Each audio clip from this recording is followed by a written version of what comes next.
Here we go. It's the first edition of the Inside Fitness Podcast in 2020. I am here with my first guest, Jeff Steinberg. Hello, hello. Corey, how do you say your last name properly? That's Bigras. Bigras. There we go. Jeff is the owner of Nutrition Excellence. What other companies do you own, Jeff? Paradigm Cosmetics and also NutriPhase Inc. NutriPhase. So this is all distribution. Nutrition Excellence is distribution. Paradigm Cosmetics is distribution of skincare.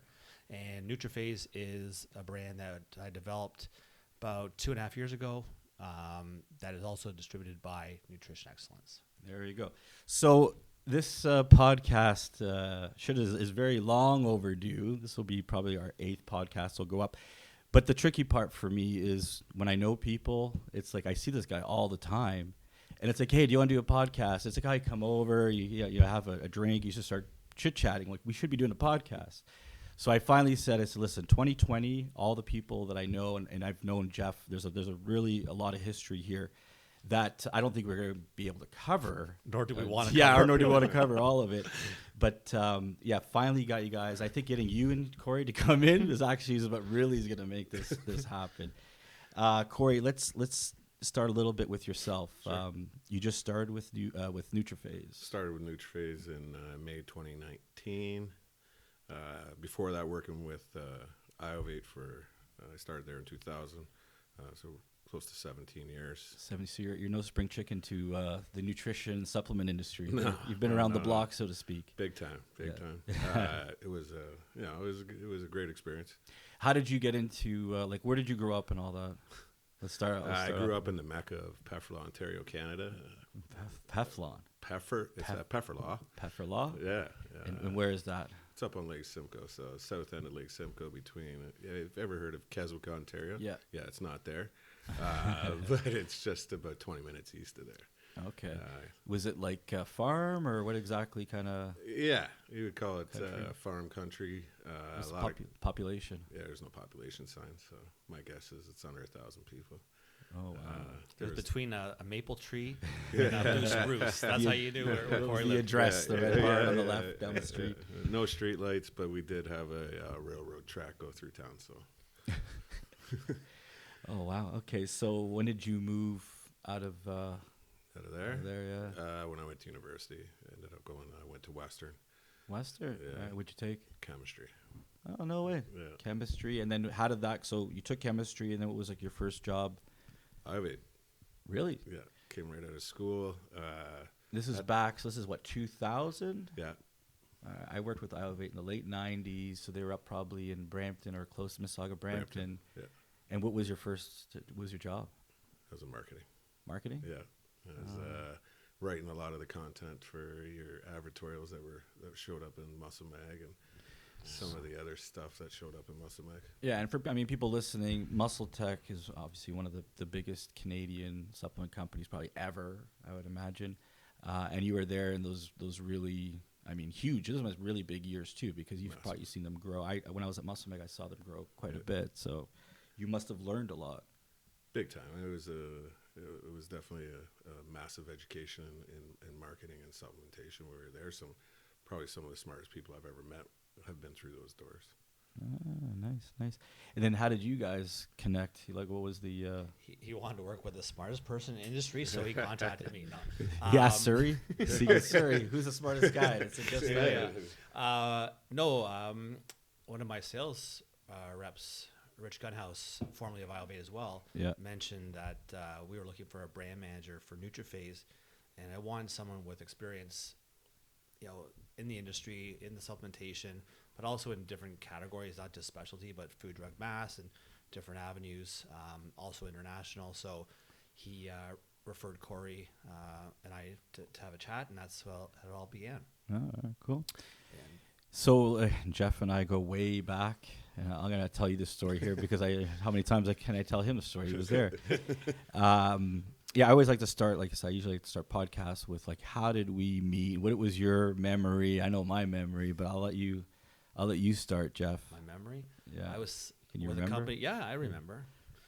We first met where? We met at Muscle Mag head office. on Airport Road. You worked at Upper 49th. It was August Nutrition at the time, and then they later merged with Upper 49th. I wasn't there at that time, but we were selling. Back in those days, we launched EAS in Canada. We had Designer Protein, so we were selling to the buyer there at Dave Brusso at the time. Yeah. And I don't know how I think he introduced me to you once or whatever, and I just kept popping into your office when I was thinking about doing my own thing. Yeah. And asking you who's advertising and who's up and coming and stuff like that. Yeah. And then I remember that first conversation. I think I saw an ad in the magazine, or Dave Brusso had it in store. Was ISS Research out of North Carolina. And that was our first brand. But was that your recollection or? Yeah, well, basically the same thing, but it was a little bit more skewed because. I remember seeing this guy come through, and back then I was the marketing advertising director of advertising marketing for Muscle Mag. So I dealt with a lot of the brands. It was a very good position as far as knowing people, connection. And this was really before there were forums, not back then. No. There was none of that. And usually the early 2000s started to come out, but before that it was like knowing someone. Yeah. And I did have a very special position because I did deal with a majority of the supplement industry. So this guy just kept coming by and like, hey, what's going on? What's happening here? And and I'm like, who the fuck is this guy? Like what? I don't remember him. He didn't have hair. I think if you were bald back then, yeah, probably. He's shaved his head for long. I wouldn't recognize him with hair. I should get the wig. And the one thing I knew, or I started to realize when I started working with these supplement guys, it wasn't necessarily, the guys who went to university or the most textbook smart. There was the most driven guys. And that was my first, talking to Dr. Scott Connolly and John Cribbs and these guys back in that time. I was 22, 23, early 20s. You could get intimidated by people, right? You don't know what you're dealing with. Especially I was reading the magazines, just like you'd read the magazines. You would just think it's like, what's this crazy world out there and what's happening? And very driven people. So Jeff was one of those guys that just kept asking me. And what happened really was there was a deal. I think they were trying to import and all this, and these guys couldn't make it happen.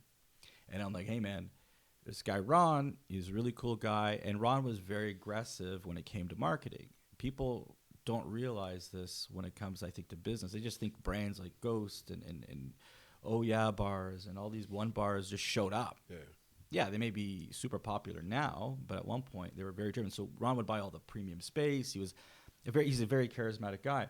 And I thought, you know what? These guys there could be something here. But I mean, do we all know that there could be millions of dollars down the road, big businesses, lots of people, making money off this, lots of taxes being paid, all kinds of great stuff that come from business. But that was basically, and then we became friends. It was one of those things where, think about it, how many people do you meet in your business life?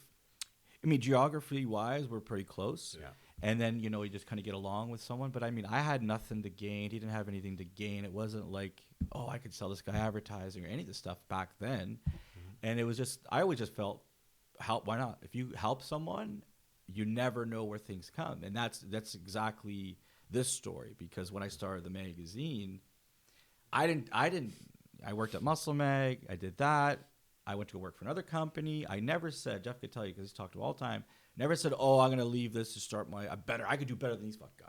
Mm-hmm. Never, ever once. No. I didn't even think about it. Trust me, if I thought about it, I would have a ton of photos with Joe Weider and all these guys that I met. I have zero. I have nothing.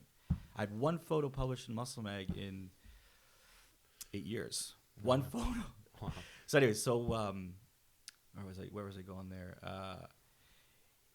We started to connect, and you become friends with people, and then when he started to grow his business, I mean, from I remember too, and it was very as basic and small, how did money wise, because distribution is money. Mm-hmm. If you got $1 million sitting around, throw that in. I'm pretty sure you can make some money right off the bat. In your case, so let's even get a little bit more into your history because we did jump around. Yeah. You grew up where, in Mississauga? No, I grew up in Toronto, Bayview Shepherd, and then I went to University of McMaster and sort of stayed out in the West End ever since. I never went back to the city. My first job, in sales was with August Force and it was part-time, 3 days Where a did week. you work when you were a kid? Did you work at like Pizza Hut? My first job was Pizza Hut. No Washing way. dishes, 14 years old. How much did you make? Oh God, I don't How know much what the did you minimum was, eat? like 5. No, I didn't. We No you don't way. eat that. It wasn't after. $5 an hour. No, back then it was maybe like 4. So what happened? My girlfriend and I from high school, we both applied at the same time, and both got hired by the manager, who happened to be a male. And of course, I'm washing dishes, and she just starts making pizzas. I'm like, hey, what's going on here? Yeah. Because he was hitting on her the whole time. So yeah, they ended up dating. We broke up. I was gonna say she probably left you. Yeah, she left. Did you ever make That's all any? right. Well, of course, wouldn't you leave me for a pizza maker or manager at Pizza Hut? Did you make any pizzas to take home or what? I don't know if I don't know. Maybe he came over after. I don't So know. you worked at Pizza Hut. What else did you do? Was there any Pizza other Hut. jobs? Then I worked at National Gym, Young and Shepherd, selling shoes and hockey equipment. That was actually a pretty cool job because you're into sports. I played hockey, baseball growing up, so it's kind of cool to. Were you like a natural athlete or what? I was an athlete, natural, but no, I enjoy playing. I was never the best on any team. I was never the worst, but I enjoy playing. I made some really cool connections with friends and stuff playing sports and stuff like that. Yeah. And I know where you're going, and go there. Yes, I was. I kept myself busy at university working. Let's put it that way. Well, there's, you were definitely in probably good shape growing up, right? Yeah, it was actually, believe it or not, how I got involved with supplements was in high school. I was training with a couple of buddies, and creatine just started to come out. Yeah. And it's like, what is this stuff? And I remember when I first started training, I was 146 pounds. Yeah. And I was, let's try this creatine. And, over a year and a bit, I think I was up to like 165, probably increased my calories as well, knew a little bit more about nutrition. Yeah. And that was my sort of eye-opening experience into supplements. And that's where it sort of grew from there. And I remember taking an MLO weight gainer with 2 cups of whole milk and my stomach bloating. And I'm like, this has got to be good for me, I guess. I don't know. You know what would be a good podcast is getting a bunch of the old timers together. Honestly, I mean, in the Canadian, we just start with the Canadian supplement world. And it honestly would be a really crazy conversation. Just talk about some of the brands. We don't have to name names. You just talk about, remember, you just brought up MLO. It's like, holy smokes, that was... Northern Lights was a big one back then. Cybergenics. All those, I mean, some of the guys who are still in the industry who work with these products over the years. So, yeah, no, in our industry, a lot of people stay around. It's if you live the lifestyle and it's of interest, and I can't see myself doing anything else in any other industries except this you one. fell for the marketing, didn't you? I fell for the marketing. You were the skinny guy getting the sand kicked in his face. Yeah, exactly. I was bullied. No, I wasn't bullied. I have one good story. I don't know if Jeff's gonna. It sounds nothing too crazy, but. So when we first met, I didn't really know him that well. We went to a hockey game. He's like, all right, so Jeff, let's go to a hockey game, whatever. I'm like, yeah, man, I'll go, Leaf game. And, I didn't really know much of it, but there was this beautiful woman standing there with her boyfriend, who appeared to be her boyfriend, a guy, and Jeff walks over to her, and he's like, hey, do you remember me? He's like, I was Sunshine Boy 1992 or 93. Yeah. And she looked over, and I thought, wow. I go, what the heck is going on? What a move! What a move here in front. Like, I'm like, this is something. And then she's like, oh my God, yeah. I'm like, I was Sunshine Girl '93. He's like, yeah, we did a photo shoot together, all this shit. And I was like, I couldn't believe it. I was just like, wow, that was the funniest thing. And I looked at him, right, because I knew Jeff Moore as like the business guy. He's like, yeah, I did. I was a Sunshine Boy and all that. So, and that was a big thing back then. Sunshine Girls, Sunshine Boys. Everyone knew. Everyone flipped to the newspaper, right, back then to do it. So. Well, the year before I won, the winners got flown to Florida, did a photo shoot on the beach, and this and you that. did that? No. Yeah. The year I won, we got a Sony Discman. That's how that time. The Discman? My son would look at it and go, what the hell is this thing? But no, that was the big prize back then. And I remember being so proud, but it'd skip. And, back then, that was probably like a $300 prize, which $300 back then. I mean, we're dating ourselves here. Yeah. But yeah, I thought that was a good story. I mean, there's so many stories, obviously. And when we started, like when Jeff started, he used to travel. We go to different trade shows. I'm like, hey, you know what? Let's go have steak dinner. You can stay in my room, until I snore a lot. I used to snore. You've redeemed yourself. I redeemed myself. Yeah, someone's a light sleeper over here. And we just had a lot of fun, and then we met a lot of different people over the years, and it's kind of funny because like going to like CHFA, which we'll be going to in February. yeah, there's business to be done, but at the end of the day, there are guys who do compete. You know what I mean? They play on the same field, but there's also this kind of like respect, so to speak. You know what I mean? And you can hang out and have a beer with someone and talk some business. Absolutely. Yeah. You know what I mean? I always kind of like that about the Canadian supplement market. That's something that I always felt. You know, I've done lots of different events, parties. I mean, it's changed over the years. I mean, it's not everyone's loving everyone.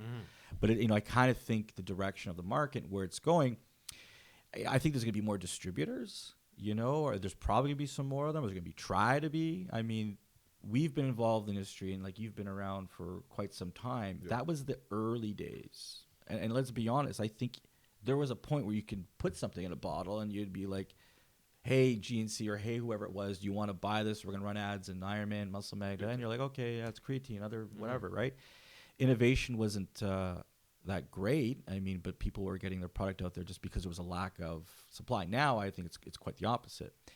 So let's talk about some of the current challenges, and we'll talk about distribution first. I mean, what are the things that you see? I mean, and let's talk about some of the stuff that you'd went through, because I mean, you obviously do very well now, but there must have been things when you started, like some key stories. The bank could have been, you know, product went bad. What was yeah, tough? no, you know, we were very fortunate, or I was very fortunate when I started the company, that a good friend of mine, Richard Levy, was actually at GNC at the time. And I'll never forget this story. And, you know, I wanted to launch ISS, and it was around October, November of 2020. Oh, sorry, of 2000. And he's like, Jeff, it's Christmas season.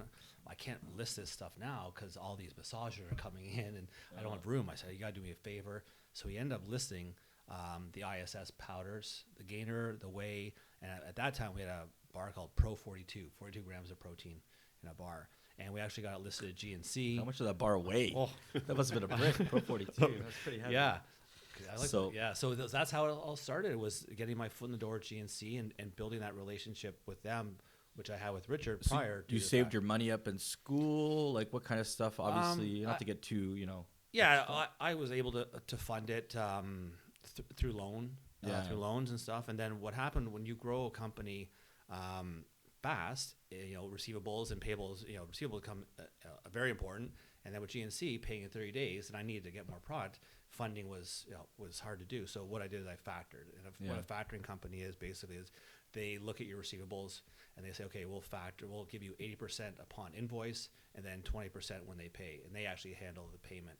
So it helps with cash flow. It costs you a couple percent, but it actually helps you don't have to go back to the bank for another loan. And that's what saved us. And we just sort of been, you know, from there on, I think we factored for about 2 to 3 years, and then we've been on our own ever since. So how did you know, like, cause it takes a lot of balls to start any business, doesn't matter what it is, but how did you know at that time? I mean, you did work for someone. I mean, you worked in the industry for a little bit, but how did you know, okay, like, fuck, cause you're taking a risk, right? I mean, it doesn't matter. Financial, I don't care what industry you're in. Anything could happen. I mean, and shit can happen. You know what I mean? Like viruses or whatever can happen. So how did you know? Like, what was really in the back of your mind? Were you scared at all doing this? Oh, of course. You have a lot of sleepless nights, and my thought process was, I know I'm employable. I can go work for someone else. If this doesn't work out, I know I can find a job in this industry somewhere along the line. So let's just give it a shot. And I just went by and just kept day by day. And yeah, there were some sleepless nights when, you know, a retailer bounces a $350 check. That's a sleepless night when you're a small company and you need that money. But we were very, you know, what I've learned along the way, and I've been very fortunate to have a great accountant, lawyer, family lawyer, and other people in business that have been doing it for a long time sort of mentor me along the way. My accountant at the time, who is now passed, Arthur Barkin, was just like a father figure to me. He just, everything I ran by him, and he had his say, and I really respected someone like him, and he helped me a lot on the business side of things. Kept you in check. He kept me in check. I said I wanted to get a bookkeeper when I first started, and he's like, absolutely not. He goes, you do your own bank recs, you do your own accounting. He goes, and when I feel it's time that you can read your own financial statements, we'll get a bookkeeper. And I did. I remember sitting at my dining room table every Sunday and doing bank recs and trying to figure out the accounting side of the business, and, you know, understanding how to read a financial statement, a balance sheet. And, you know, it's very important because being out there and selling and being, personable is great. But on the backside of the business, you have the best salesperson, but if you don't know how to run a business, then it will flop. Absolutely. I mean, I should do, and when I do a podcast on running a business, and specifically in the supplement industry, Jeff will certainly be one of the guys that can, because I've known for so long, and I see you see spikes and this and that. One thing that amazes me is the self-control as far as he doesn't have to have a 100,000 square foot warehouse. Because what were some of the big winners for you? So when did you go, okay, wow, this is fucking nuts? It actually grew. We grew year over year from 2000 to 2008 when the economy sort of slid and we had a steady or a flat year. It was just a slow build, and we didn't go crazy. My whole philosophy is lean and mean, right? And you want to move as much inventory out of the smallest space possible. And my first office space, I never wanted to work from home just because I felt motivation wise to get out and go do something. Here we are. What are you saying? I'm working right now. It was just from my own personal, I wanted to get out of the house and go work somewhere. So I rented 2 cubicle spaces at a cosmetic manufacturing facility here in Burlington. I remember that. I remember going there. It was too small. Very small. And then they had 2 German shepherds that used to patrol the place that I thought were going to attack me at any time. And then, and that was a bit of a crazy situation. Probably not as vicious as Milo, though. Milo, the office dog, that guy's vicious. Also, there'll be younger people listening to this or watching this too, and you got to keep things in perspective. Back then, you kind of had to have an office. You know what I mean? That was one of the things. I mean, people wouldn't even deal with you. Nowadays, it's very commonplace to work from home or work from Starbucks. I mean, a lot of people aspire to do that. But in certain industries, you certainly have to have space and all that. Right. So, and I mean, I know from starting my business, small. It was hard. We didn't perfect bind. We didn't glue the magazine until issue number 8. It was the first couple of years because it was a big investment at that time. You can't go backwards, and it took for me. It took some time because I didn't have $1 million to throw into it, right? And so in your case, I mean, I obviously respect that. Anyone who starts a business, like I said, regardless where it is, here you are now. How many years later? Well, it'll be 20 years in August for Nutrition Excellence. 20 years, yeah. Okay, and it's funny when I started, I'm like, when this business will last 5 years? And I get to 5, wow, that's great. And I get 10. I get to 10. And, because people typically respect, when I first started, I figure people respect distributors or other people like Peter Palfalvi from Empire. He was already in the business for a number of years before I got into it on my own. And you're like, well, that guy's got experience. So you're like, just keep ramping up the years and hopefully I'll get some respect and, longevity. Well, I mean, and, I think it's one of those things when you've been around for so long, right? You've seen a lot of things in your time. Where were some of the toughest things you saw in the supplement world when you were over at IOVate? Toughest? Just breaking through. It was, at IOVate, it was, I would say Muscle Tech was probably ahead of their time when it came to advertising. If you think about the advertorials that we did back then. So a lot of writing, a lot of content. I mean, it was a ton, right? It's kind of what we're trying to do with social media now, right? It was added content, sell product. Yeah, we were given great training tips, diet tips. It was harder than social media because you can't fuck it up. If you wrote something that was wrong, you're not just talking about using shit, lawsuit. Yeah. And it's in print or it's somewhere where there's proof of it. Nowadays, you can delete things or videos, right? So, because there was a lot of content you guys would have to come up with. So, there was that was probably some of the hardest stuff was just coming up with content each month, and we're doing that now with NutriPhase and the social media side of it. But back then, it was like you said, it was we were I think up to 92 pages in Muscle Mag at one point. Yeah, that was just one magazine. And a lot of people don't know that the Uncensored column was part of that too, and it was I've had my hands in that one, and it was a fun ride. Yeah. You did a lot of writing, obviously a lot of advertorials and editorials and all that. So I mean, I do remember it was a lot of content and the deadlines, right? Here's the thing. Tight. I think with social media, I mean, let's be honest. We're gonna launch on Monday, blah blah. If something happens, power goes out. Okay, we could do it Tuesday.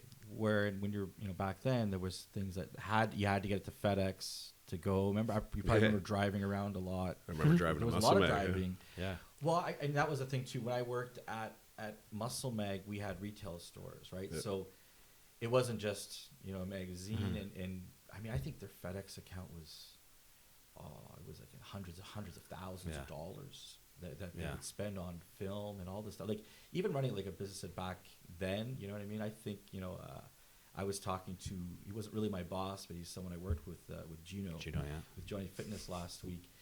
And I explained to him how things will kind of work nowadays with magazines and, the process and PDFs and all that digital, versus back then. Yeah. And those guys were doing stuff literally Cut and paste. Yeah. Cut, paste, glue. Yeah. And I think, designers were actually artists. They had to know how to draw, design, cut, I'll never forget, because you'd been up to that office too. Yeah. Bob Kennedy had, they were working on a cover of Arnold. I was 22, 23. I was a young guy. I loved Arnold. I thought, wow, it's great. And then there was this, so they had this big like poster, and there was about 50 fucking edits, like little cuts and little like, wow. So it's like they took a pen and eraser and all this shit, and I go, wow. I said, are you kidding me? Like you hear about things, about things, and don't get me wrong. I'm not saying these were all like to make them look way better, but I just the amount of detail that went into that. It's not like now you could hit a filter. Yeah, literally, you just hit a filter, pimples go away. Back then, it was just all done by hand. So think, when you're running a business, it's pretty cool. I mean, nowadays, who knows where the future is going to go with it all? So yeah, it was pretty wild going upstairs in that old Muscle Mag office when it was above the actual store. Yeah. There was a squat rack in the corner and a couple of dumbbells in the corner. I remember. Terry had a leaking roof in his office. I'll never forget. I looked up and there was a big yellow stain from the tile and it was dripping. I'm like, and you had your assistant in your same office. Yeah. And your office must have been 12 by 12 or something. There was a meme for like perception and reality. Yeah. That way, and it wasn't that these guys weren't making millions of dollars. It wasn't that at all. He just was pretty frugal. Like. Yeah. He was the kind of guy that would take us out to dinner, and we would go to Ruth's Chris or Morton's, and it would be 25 people, no problem. But then it was, you wanted a new pencil, or you wanted a new computer, you wanted chairs. There was all IKEA furniture. Yeah. And to some extent, too, I didn't give a shit. I was just happy to work for the magazine and all that. And my chair was broken. I legit, nowadays, I don't know how that would work. I'm sure if your chair was broken. The labor board's coming in. Yeah, you're going to get someone's going to get arrested. Yeah. But, back then, if you complain, too, yeah. I want to get Gino on a podcast because I have a good story. When I met him, he was working on fixing the sink. Yeah. At Muscle Bag. Yeah. And I said, this is one of the guys who was running the company. And that's the thing, too, right? Running a company, there's nothing that you're not scared to do. Well, and you have to know every asset of the business. Like I was packing orders when I first started, my company. We had I think we were at 3 different pick-pack operations, and every time it would just be a nightmare. Inventory would go missing, orders were mispicked. So I said, finally, let's do our own. And the first warehouse was 5,000 square feet total. So probably with 3,500 with a warehouse, the rest was office. And I remember going back packing orders, and then finally I said I can't sell and pack orders. So I hired a gentleman to start packing orders, and that's how it started. And I had Tara Bruin on at the time who came over with me from August 4th, and she's still in the business. Yes, she's a broker, her husbusband, and we worked together. It was a good time. She learned a lot. Obviously, can grow and do things. Yeah. I think that's the cool thing. A lot of people, being around for 20 years, there's a lot of people who own supplement companies and stuff who are, who worked with you at one point. Yeah. And it's kind of crazy because I forget. Sometimes we forget. We were there, but I worked with a lot of photographers and all that. So there's a lot of people who've moved on, and sure. In some cases it's obviously cool to see what they're. And I've always told my employees the same thing. If you want to better yourself, if you have another opportunity, and that's gonna grow your repertoire, then great. And I'm still friends with those guys to this day. So it makes and I understand because I was in the same situation. But things have changed for sure. And what are some of the things that motivate you? Let's be real here. No. Be real. I don't want no bullshit answer. No. I'll tell you what motivates me is when people say there's no way you'll be able to do it. You can't do that. Yeah. Or we recently lost a big brand that we had for 7 years, Quest, and we did a great job, built that. brand in Canada from zero to multi millions, and people are like, oh my God, that must have hurt. Yeah, it hurt, but at the same time, you know what? There's motivation to go and grow, and you know what? The team we have, we've bounced back, and in a year we've cut that loss already, and we picked up a lot of other brands. And I think what it comes down to is vendor relationships as well. Ron McAfee from ISS, one brand, been with me for 20 years, has become a personal friend, and loyalty. Money is one thing, loyalty is another, right? We've grown that brand as well, and he's thankful, and he never ever had anything negative to say when I was growing a competitive brand. So it was good to get that aspect of it. And in nutrition, it's very up and down. You build brands, and then you lose them, or they feel they can do better things direct, or go with another distribution company or competitor, and you just have to, you know what, that's business. You got to, keep your nose to the grind. You know what, you take a blow, it's a blow, and you say like, man, we worked hard. We really did a great job for that brand. And, but that's their philosophy, and that's what they do. And that's fine. It's just, that's why we developed NutriPhase. And, because this is a brand that no one can take from us. Yeah. Adding some stability to obviously your roster, because you do deal with a lot of different brands, but I guess in that case, something can get sparked. You know what I mean? Essentially. And it is timing, right? Yeah. Because for many, many years you were obviously distributing stuff, and then NutriPhase, before NutriPhase, it was another brand, right? You had Scigen Labs. And then how long that was? So what year was that? 2008, that started. That was more like, so 2008 we started Scigen Labs, and that was more of a bodybuilding, hardcore. If you look at the labels from back then, we did a couple label changes along the way, but it was more bodybuilding. And then back in around 2017, I started thinking, you know what, the bodybuilding market is very small. There's so much competition in that area. What can we do that's different and unique, that's going to set us apart, or maybe open some other doors and other channels? Yeah. And, the whole natural thing was starting to slowly come about. And I said, let's try to develop some products that have no artificial colors, flavors, or sweeteners. And from that point on, that's how NutriPhase sort of started. We actually started a couple of those types of SKUs back in when we had Scigen, but at the same time, we're trying to take a bodybuilding brand and make it a lifestyle brand, and you can't really do that. So we said, let's bite the bullet, let's rebrand and move forward. And it was a struggle the first year. Now we've really come into our own, and I think people now are more inclined to look at labels, educate themselves on artificial sweeteners and colors and dyes and all that stuff that you really don't need in these products. Yeah, I mean, we're gonna talk about NutriPhase and what you guys are up to. One thing I kind of want to make clear on the podcast with people listening and all that too is like, there's nothing rehearsed and all that. Obviously, I do business with a lot of different companies. Some companies obviously a little bit closer than others. And I'm just as interested as I think the consumer when it comes to certain things, right? People ask me all the time, what is the best protein? What is the best this, that, and the other thing? I think it depends on your needs. One thing, I could see the guys who develop products because they actually have a need for it themselves. And knowing you, or I know Jeff fairly well, did you come up with some of these products because you're like, shit, I need this for me, and I think other people benefit from this, so like your innovation and like being someone really a part of it? Yeah, I looked at it two ways, actually. One is for my own personal. Obviously, I've been taking a lot of products for a lot of years, and for the amount of dyes and artificial sweeteners I've taken in over the years is probably not the greatest. So, and I'm not saying I still don't take artificial sweeteners. I'm drinking Bang now, but if there's a way of you limiting it, especially with BCAAs, people are taking 2-3 servings a day, protein powder, same thing. So if there's a way of decreasing your supplements that you take every day, then I thought that would be a good way of doing it. And plus, it's a niche for the market. And as we get older, and a lot of my colleagues and friends that are my age are like, I need something that's going to help me live longer. I'm not going to do more damage to my body. So hence, why we talk about coming out with a brand like NutriPhase. Yeah, because obviously you started off, you started to grow it and all that. And you running a lean operation, you needed some help, and you needed to get someone in here who's going to focus. So how many products do you guys have now, Corey?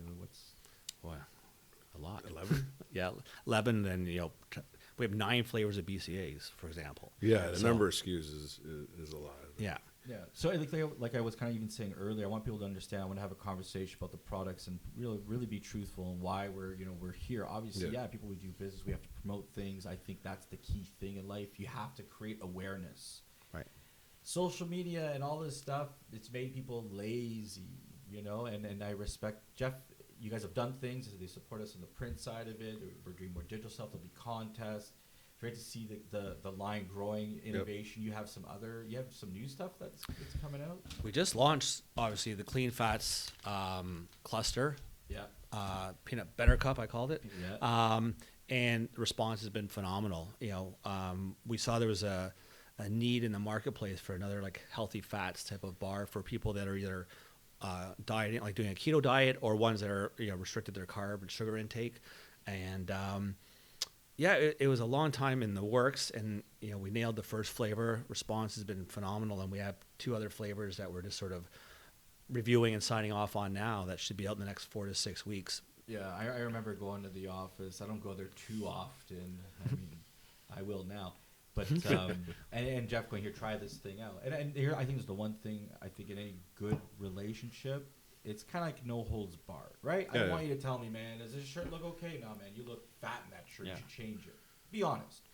And I always will tell Jeff, and that's why he asked me, I think too, right? He knows I'm not going to bullshit him. Because there's a lot of, how much money that you're going to spend on doing it. And everything is subjective, right? So, but we also have to go with, if I like this, a lot of other people may like this too. So when he gave me this bar, I said to him, wow, this is a winner. Like, I think it's actually a great bar. And I mean, people have to try it. I think that's one of the things we're going to do with Inside Fitness is we're going to do some giveaways. That's the number one thing. People have to try this. So when it comes to retail, because that is the question, when I post things on my own personal Instagram, people ask me, and I like to try to answer people, and I will say, where can we find the NutriPhase, like the powdered and all that stuff? Where can we find these products now?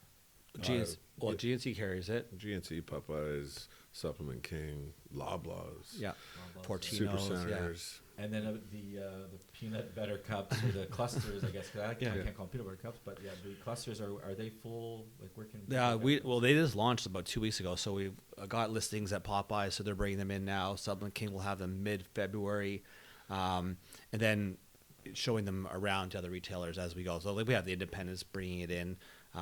Obviously, the best thing to do is just come online, message us, and we'll send you to a retailer close to you. But can they buy it from the website? Sure, by all means. We'll be more than happy to sell online. And, we always like to support our retailers, but at the same time, there's some remote areas. Convenience will always support our consumers by shopping online for sure. Yeah, I mean, like I said, I try a lot of different things. I'm more of a flavor guy, taste guy, you know what I mean? Because I've been around it for so long.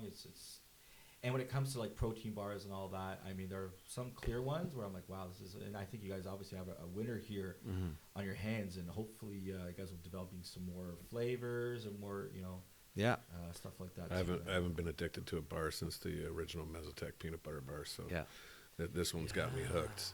That's right. This That's one's right. got Let's me go hooked. back. Yeah, those are some. Yeah. Well, think of how many bars have come into this. Oh my market, God. Right? Yeah, it's crazy. Yeah, it's crazy how many bars, even just working at Alvate, how many bars that company went through. Yeah. But that company went, when you were there, how many people were there? When I started, there was about 8 of us or 9 of us in the marketing department. Okay. When I left, the there was 275. Probably 30. So about 30 there was quite a people, few. There was quite a few people in the call center. But then it was up to how much when you left? 280. 280. Yeah. Wow, yeah. It was massive. It was massive growth, and you learn a lot. And so how's the change, the culture change, going from a corporate office? Not that Jeff's office is not corporate, but smaller, and it's Elevate was a private business, but how's the change been for you? Oh, it's incredible. Yeah, it's incredible. It's completely. Pretend Jeff's not in the room. Let's have a conversation. Yeah, exactly. No, off the record. Even when Jeff is there, it's nice. It's a nice change. It's not, there's not that many layers of sign-offs and when there's 200 people in office, you're not going to know everyone, right? So you don't know everybody. Yeah, no, not at all. It's a little bit different when you work, obviously, with a smaller. Yeah, you absolutely know everybody in there. It's Jeff's put together a really, really, really good group of people. Yeah, definitely. Yeah. I mean, like I said, I go way back. There's so many different things that we can get into and we could talk about, and yeah, I think we should do some other podcasts. We talk maybe more business stuff. You know what I mean? Certain, especially like I said, the roundtables. Those are things that I personally love. I'm very, very fortunate, just like ourselves here, that we do talk to people who've been around, have some laughs. Guys like Rich White, who's been, when I started the magazine, it was Jeff and Rich. Jeff was the guy who was like, you should do a magazine, you could talk to Rich. And I'm like, get the fuck out of here. And he goes, I talked to Rich. I'm like, I'll work for you. And he's like, no, you do it. And then we did the Canadian one. And that's, I'd been around and I knew the people, but running a business or like being able to go out and make a magazine. In fact, I could sell pages, but certainly creating it was a challenge. I remember that time you had a conversation with me because you were working for a company out of Arizona for a while, then that didn't work out, and then you're like, I said, I want to do my own thing. I said, do it. Like, listen, you never know until you try, right? And that's when it all sort of happened. And there's things where I look back at, I'm like, holy shit, what was I thinking? Why did this happen? All that, right? But obviously, I think some of the things that we should all be proud of is the Canadian marketplace, right? It's the economy, putting money, circulating money, making things happen. Now you're able to create products that have purpose. You know what I mean? Obviously, people. And that's the one thing I don't want to bullshit people. We need to make fucking money. We need to work. We need to do things to make money. Yeah. But be very careful what you see. Social media can be just a motherfucker. I see a lot of guys in the fitness. Why is Inside Fitness still standing? Because there's credibility, there's quality, there's money being spent. Not just making some shit up that someone says this, because that's dangerous. It's not something, that you want to put out there. And then even working with the brands. We don't just work with any company. Obviously, like I said, we're here to make money. But I do know the guys in the industry who have purpose and do things like quality. Obviously, is one of the things that you guys are focused on. What do you have planned for this year that you can release, and what kind of stuff do you want to do down the road? Well, 2020, Corey and I have discussed, and we really want to start opening up the international market. And where are you guys now? China right now. We're in discussions, obviously, with Mexico, the Middle East, Australia, New Zealand, and I think we know that our BCAs are home run product and they're home run SKUs, so we know that. BCAs. People consume a lot of BCAs, and being that it's the way they taste, considering there's no artificials, is one thing that we've really had to tip our hats off to our formulators and our manufacturing for doing such a great job and working with us on that. And then now with the clean fats, Rich White was sent a case last week, and he's already been blowing up the phone and emails back and forth to all these countries. Like, he's so excited about it. Rich gets pitched like every product on the planet. On the planet. On the planet. Yeah, I know. I saw his Facebook post, and I have to say this. I don't know why are you guys all using Facebook like this? I know that's Rich. We're old. We're old. I have to log on to Facebook to see that they made a post. I'm like, what? You still got Facebook? Yeah, exactly. You guys have to use Instagram a little bit more. Yeah, we try to do both, and with our demographic, believe it or not, with NutriPhase, we're finding that we're about a 65-70% female purchase rate, and more females. Mm-hmm. And due to the fact of, I think females are a little more educated on ingredients, what they want to put in their body. This is a premium brand, so you're going to spend a little bit more, but you're getting the quality. Our sweeteners alone are 3 times as much as any other brand that has sucralose. So there's a lot more that goes into this product, into these products, than what people actually think. Making it greens and berries with gluten-free. We're probably one of many on the market that are gluten-free. Yeah, I guess with your experience too, you've been pitched. There's products that you carry, the ones that you obviously feel that people should have. But you've been pitched a lot of stuff. Right. With Nutrition Excellence, we look at complementing what we currently have as opposed to competing directly. I don't need 20 brands of protein powder or pre-workouts. We try to focus and work with our vendor partners as close as possible, and we don't want to cannibalize sales. And how does that work? Do you get any? Obviously there's transparency. People know you have this company. Right. I guess that's why what you do too. Yeah, I strictly take care of NutriPhase. Yeah. That's it. I let Jeff and the rest of the team take care of the nutrition excellence stuff and all the other brands.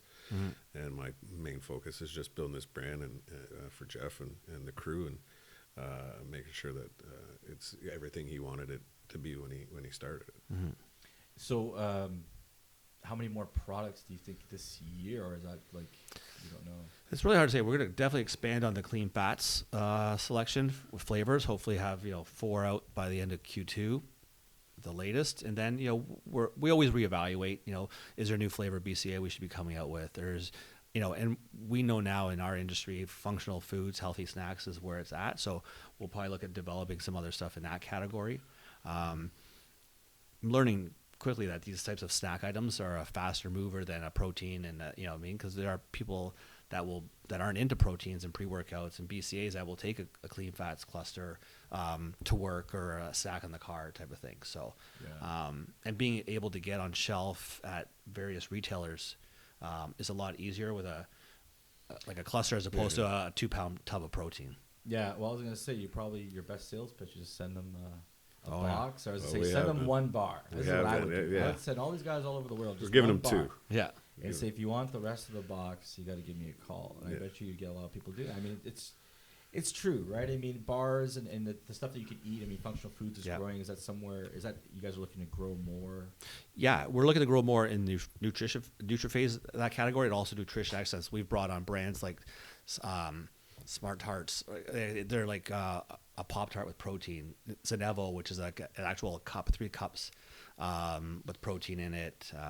Flapjacks, they've like muffins that you can add water to and put in the microwave. So it's all about convenience. It's all about how to eat healthy and convenience, and not have to cook every single time, or when you go to a store, a convenience store, or a grocery store, that you can actually have healthier options to buy. And that's where these guys, the big brand box stores, are looking at that too. You go to Costco, and the aisle now is double what it was even 3 years ago. Do you deal with like pretty much every major retailer? Every major retailer, we are either a vendor. Yeah, I don't think there's anyone that we don't deal with. We deal with anyone from Bulk Barn to Couche-Tard to Circle K. So you see all the trends and where it's going. Because I mean, I think that's a part of that's a big part of the business. I mean, that's why we always got along too. We could talk industry, what you think. Like I said, certain things. I mean, there was a brand. A lot of people fucked up on this one. I thought was BSN. Remember BSN came out, these guys like, I don't really think much about this. And there was a couple, I even think Rich White probably. I turned it down. Yeah, I turned it down. Yeah. I did. This is like the like almost the Hollywood version of shit that actors who were didn't take certain movies. What brands that you? So BSN was one of them that you're like. BSN passed up. Yeah, with their red wall. I mean, it was brilliant when you walked into a GNC. Yeah. After though, their first labels. That's what happened. They were Same, and it didn't sell. Yeah, then got Ronnie. Yeah. And then the red wall. Yeah. Yeah, that's what happened. Then we had CMI, which was now then turned into, I guess, BPI. We passed on that one. So when Quest came along, I'm like, oh, I better not pass on this one. Yeah. And the Quest thing too was like almost a favor. I mean, Jeff told me this too. Because like, I see these things come along. I don't really trust me. There's a million bars. Like even back then. You're talking about 8-9 years ago. Yeah, right? yeah, 9 years now. And some guy hits you up, and you're like, okay, I'll kind of like do him a favor. Yeah, well, I knew Mike Fulton from the industry because he used to work for Ron years prior, and he's like, God, you're my guy in Canada. He's opening this international division at Quest, and I'm like, what is it? So he sent me these bars, and they were not the greatest bars at the time, but the deck was clean, and he kept begging me for an order, and I still have the very first order in my file. I think it was close to $5,000. Oh, wow. Yeah, and then that's how it sort of started, and I had support from some of the local retailers like Popeyes and stuff like that, and it just grew from there. We had some we did a couple of TV segments with Stephanie Joanne on breakfast television and stuff like that, and they did their part in the U.S. to build a brand, and it sort of grew from there. They were the first ones to nail social media, especially the YouTube, getting social media stars to talk about it, doing good timing, prank jokes and stuff like that, getting people talking about Quest, not just the bar, but Quest itself as a brand. Right, and the bar market was dead at the time. Like there was not much going on in the bar market. If I remember correctly too, I think they were the first ones to say, "Hey, you should heat up this bar, put it in the microwave." Well, that's because they were so hard at first. But I'm saying that but it's something that's like a negative, right? Because these bars can harden up, whatever it is. But put it in the microwave. So they were really, I from what I remember, maybe you obviously would know more.